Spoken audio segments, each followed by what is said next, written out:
Hello यो WhatsApp guys, क्या हाल चाल है। लेजरस एनीमे का 7वां एपिसोड आ चुका है, तो इसलिए गाइस अगर आपने वीडियो को अभी तक लाइक और चैनल को सब्सक्राइब नहीं किया तो प्लीज कर लीजिए, क्योंकि गाइस हमको इस महीने के एंड तक 1 के सब्सक्राइबर कंप्लीट करने हैं और मैं देखना चाहता हूँ कि क्या हम इस महीने के एंड तक 1 के सब्सक्राइबर कंप्लीट कर पाएंगे कि नहीं। तो इसलिए गाइस प्लीज वीडियो को लाइक और चैनल को सब्सक्राइब जरूर कर लीजिए। तो चलिए फिर बिना देरी के वीडियो को शुरू करते हैं। एपिसोड की स्टार्टिंग में हमको दिखाया जाता है कि हम देखते हैं कि एक्सल, क्रश और डॉग बैठे हुए होते हैं और हम देखते हैं कि एक्सल और डॉग तो 23 के होते हैं और ये सुनकर क्रश बोलती है कि मुझे तो लगा था कि तुम्हारी एज कम से कम 40 होगी। और फिर लीलैंड क्रिश को बोलता है कि तुम्हारी एज क्या है, क्या 30 है तुम्हारी एज। और ये चीज सुनकर क्रिश गुस्सा करने लग जाती है और वो बोलती है कि लड़कियों से उनकी एज नहीं पूछते हैं। और हम देखते हैं कि वो बारबी को कर रहे होते हैं और वो चिल कर रहे होते हैं। और तभी हमको दिखाया जाता है कि एक न्यूज में दिखाया जाता है कि आर्टिक का जो सबसे बड़ा लास्ट वाला टुकड़ा था वो भी अब पिघल चुका है। और तभी लीलैंड बताता है कि 3 साल पहले इंटरव्यू में डॉक्टर स्किनर ने पहले ही बता दिया था कि 3 साल बाद हमारा आर्टिक आइस माउंटेन गिरने वाला है। और हम देखते हैं कि पूरे इंटरनेट पर ये न्यूज तो बहुत ही ज्यादा फैली हुई होती है।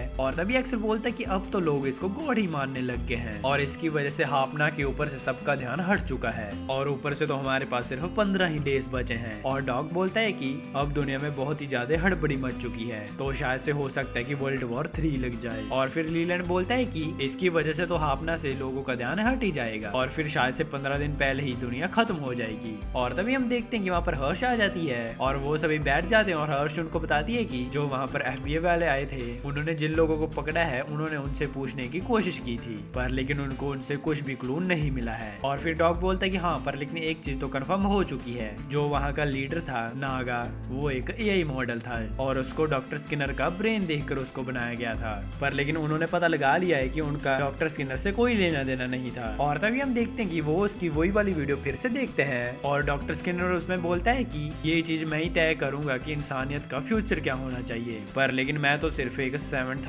ट्रम्पेटर हूँ। और तभी क्रिश बोलती है कि ये 7 ट्रम्पेस्टर क्या होता है। और हर्ष बोलती है कि ये एक नए तरीके का टेस्टामेंट है। जॉन जो कि जीसस के अपोस्टल्स में से एक था, उसने एक बुक ऑफ रेवलेशन लिखी थी जिसमें कि फ्यूचर को बताया गया था और उस दौरान बहुत ही तगड़े वॉल्केनिक इरप्शन होंगे, अर्थ के ऊपर मीटोर गिरेंगे और वर्ल्ड में एक वॉर लग जाएगी। गॉड ऑफ रेवलेशन की बुक में ये बताया गया है कि गॉड इंसानियत से बहुत ही ज्यादा गुस्सा हो जाएंगे, जिसकी वजह से वो दुनिया भर की मुसीबतें इंसानों के ऊपर ही डालेंगे और जो अपने एंजल्स होते हैं वो ट्रम्पेस्ट को बचाते हैं। हर ट्रम्पेट किसी कयामत के आने से पहले का एक संदेश होता है और जब 7वां एंजल अपना ट्रम्पेट बजाता है तो वो फाइनल जजमेंट होता है ह्यूमैनिटी के ऊपर, जिसके बाद दुनिया खत्म हो जाएगी पूरे तरीके से। इसी की वजह से डॉक्टर स्किनर अपने आप को 7th ट्रम्पेस्ट बुला रहा था। और तभी हम देखते हैं कि जो एक्सेल चिप ढूंढ कर लाया होता है वो डीकोड हो जाता है। और तभी चिंचुटो तरह को कुछ बंदों का सीन दिखाया जाता है और उनमें से एक लड़की बोलती है कि हम कल तक का वेट नहीं कर सकते हैं, इसकी वजह से अभी ही हमको निकलना होगा। और हम देखते हैं कि वो कहीं बोर्ड में बैठकर चले जाते हैं और तभी चिंचुटो तरह हम देखते हैं कि वो सभी उन लोगों को चिप डिकोड करने से पता चलता है कि ये तो कुछ नंबर्स हैं। और तभी एक्सेल बोलता है कि मुझे तो लगता है ये किसी का फोन नंबर है। और फिर डॉग बोलता है कि नहीं, ये कोई नंबर नहीं है बल्कि ये किसी जगह के कोऑर्डिनेट्स हैं। और हम देखते हैं कि वो मैप में देखते हैं वो कोऑर्डिनेट्स और उनको 4 लोकेशंस पता चलती हैं जो कि अब डूब चुके हैं। और हर्ष बोलती है कि पिछले सालों में ये आइलैंड डूब चुके थे, जिसकी वजह से यहाँ पर कोई भी रहता नहीं है, पर लेकिन डॉक्टर स्किनर ने इनको डूबने से पहले ही खरीद लिया था। और फिर डॉग बोलता है कि आखिरकार हमको क्या करना चाहिए। और फिर एक्सेल बोलता है कि चलो ठीक है, हम लोग 4 लोगों की टीम बनाकर जाते हैं वहाँ पर। और तभी हम देखते हैं कि हर्ष को उसका सीनियर मिलने के लिए बुलाता है और दूसरी तरफ हम देखते हैं कि वो भी सभी लोग चले जाते हैं। और तभी हमको उसी लड़की का सीन दिखाया जाता है जो कि पानी की लहर को देख रही होती है। और तभी हमको हर्ष के सीनियर का सीन दिखाया जाता है जो कि हर्ष से मिलने के लिए जा रहा होता है। और दूसरी तरफ हम देखते हैं कि वो चारों लोग भी वहाँ पर पहुंच जाते हैं अपनी लोकेशंस पर। और हम देखते हैं कि वहाँ पर तो सारे घर डूब चुके होते हैं और सभी लोग अपनी लोकेशंस पर पहुंच चुके होते हैं और एलेना ने उनके ऊपर नजर रखी हुई होती है। और हम देखते हैं कि वो सभी एक दूसरे को बता देते हैं कि हम लोग पहुंच चुके हैं। और तभी क्रिश को एक बोर्ड दिखाई देती है और हम देखते हैं कि एक्सेल को भी वहाँ पर कुछ नहीं दिखाई देता है। और फिर हम देखते हैं कि वो पानी के अंदर आकर भी सभी लोग देखते हैं, जिससे कि उनको वहाँ पर भी कुछ क्लू नहीं मिलता है। और तभी क्रिश देखती है कि जब हम शांति से बैठते हैं तो हमें पता चलता है कि समंदर और आसमान कितना ही ज्यादा साफ है। और अगर हम बात करें बेबीलोनिया सिटी की तो वहाँ पर तो बादल ही रहते हैं और वहाँ पर पोल्यूशन भी बहुत होता है और यहाँ पर इंसान नहीं है, इसी की वजह से ये इतना ज्यादा खूबसूरत है। और एलेना बोलती है कि इस दुनिया में जो भी खूबसूरत चीजें हैं वो वहाँ पर ही है जहाँ पर इंसान नहीं है। और तभी क्रिश अपने मन में सोचती है कि क्या डॉक्टर स्किनर हमको यही दिखाना चाहता था कि जो अर्थ का नेचर है वो कितना ही ज्यादा कमाल का है और इंसान उसको डिस्ट्रॉय कर रहे हैं और वो लोग हमेशा से उसको डिस्ट्रॉय डिस्ट्रॉय करते रहे हैं। क्या हम ऐसा कह सकते हैं कि जो डॉक्टर स्किनर कर रहा है वो बिल्कुल सही कर रहा है? और तभी हम देखते हैं कि एक्सेल भी पानी से बाहर आ जाता है और जो उसकी बोट चला रहा होता है एक्सेल उसको बोलता है कि तुम्हारे माथे पर ये निशान कैसा है? और वो बंदा बोलता है कि 10 साल पहले ये सभी लोग यहाँ से चले चुके हैं, जिसकी वजह से तुमको यहाँ पर कोई भी नहीं मिलेगा। और फिर एक्सेल बोलता है कि ये तुम्हारी गाल पर कैसे चोट लगी है? और वो बंदा बोलता है कि शायद से फ्लाइंग फिश की वजह से वो लगी है। और एक्सेल बोलता है कि क्या तुमको पता नहीं चला, तुम्हें दर्द नहीं हो रहा है? और वो बंदा बोलता है कि मुझे क्या ऐसा इंसेंटिविटी डिसऑर्डर है जिसकी वजह से मुझे दर्द महसूस नहीं होता है। और हम देखते हैं कि एक्सेल ये सारी बात उनको बता देता है और डॉग बोलता है कि ये हमारे लिए अच्छा क्लू है और इस चीज को एनालिजियस बोलते हैं। और हम देखते हैं कि उन चारों को तो कुछ भी इतना खास नहीं मिलता है। और तभी एक्सेल बोलता है कि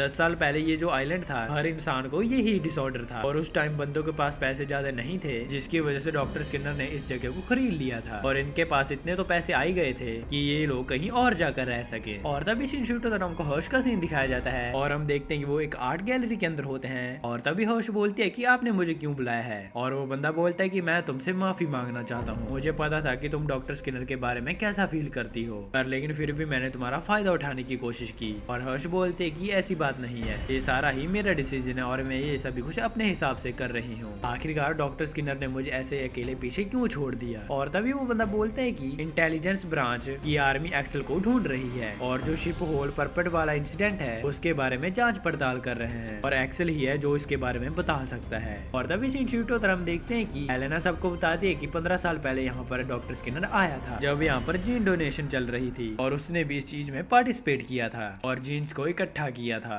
और हो सकता है कि जो हापना का रिलेशन हो वो इन जीन्स से हो जो कि इनकी बीमारी से है। और उसके बाद डॉक्टर स्किनर टेस्ट इंस्टीट्यूट में काम कर रहा था और वो भी रिसर्चर के तौर पर। और तभी एक्सेल बोलता है कि शायद से डॉक्टर स्किनर यही चाहता था कि हम भी ये दुनिया उसकी नजरिए से देखें। और डक बोलता है कि इसका मतलब तो यही हुआ कि वो हमको अपने इशारों पर नचा रहा है। और तभी सीन शूट होता है, वो बंदा बोलता है कि तुम्हें नहीं लगता कि डॉक्टर स्किनर ने अपनी आंख को डेविल को बेच दिया है, इसकी वजह से वो ये हरकतें कर रहा है? और हर्ष बोलते कि नहीं, ऐसा बिल्कुल भी नहीं हो सकता है, वो काफी ज्यादा सिंसियर था। जब मैंने उसको ये बताया था कि तुम इस दुनिया में नहीं झेल सकते हो और उसने यही बोला था कि एक सिंसियर साइंटिस्ट होने में क्या ही बुरा है, उसे एक बात तो जरूर पता है, वो यही चाहता है कि उसे कोई ना कोई आकर ढूंढ ले। और तभी सीन शूट होता है, हमको एलेना का सीन दिखाया जाता है। हम देखते हैं कि जब वो हेस्ट इंस्टीट्यूट में सभी की लिस्ट चेक कर रही होती है वो देखते हैं कि उसके अंदर तो हर्ष भी इंक्लूड होती है और वो उनके साथ काम करती थी। और तभी सीन शूट होता है, हम देखते हैं कि क्रिश वापस आ चुकी होती है और उसके सामने से वही एक लड़की गुजरती है और हम देखते हैं कि क्रिश ये चीज देखकर बहुत ही ज्यादा डर जाती है। और हम देखते हैं कि जैसे वो साइड होकर जाने वाली होती है वो लड़की उसको रोक लेती है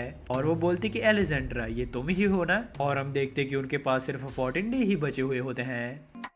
और इसी के साथ हमारा ये एपिसोड खत्म हो जाता है। गाइस मुझे कमेंट करके बताइए कि आपको ये वीडियो कैसी लगी। और हाँ गाइस, हमको इस महीने के एंड तक 1 के सब्सक्राइबर कंप्लीट करने हैं, तो प्लीज इसलिए आप चैनल को सब्सक्राइब कर लीजिए, क्योंकि गाइस हमारा इस महीने का ये टारगेट है कि हमको इस महीने 1 के सब्सक्राइबर कंप्लीट करने हैं। तो इसलिए गाइस अपने फ्रेंड्स का भी फोन पकड़कर, मुझे नहीं पता, सब्सक्राइब दबा दो। और हाँ गाइस, मैं ये सोच रहा था कि क्या हमको लाइव शुरू करना चाहिए। मैं एक कम्युनिटी पोस्ट डालूंगा जहाँ पर आप वोट करके मुझे बता सकते हैं कि मुझे लाइव पर कौन सा गेम खेलना चाहिए। तो चलो गाइस, आज से कुछ नया ट्राई करते हैं और आप मेरे साथ बने रहिए। तो चलिए फिर, इतनी ही सी बात थी गाइस, मैं आपको मिलता हूँ नेक्स्ट वीडियो में। Thanks for watching.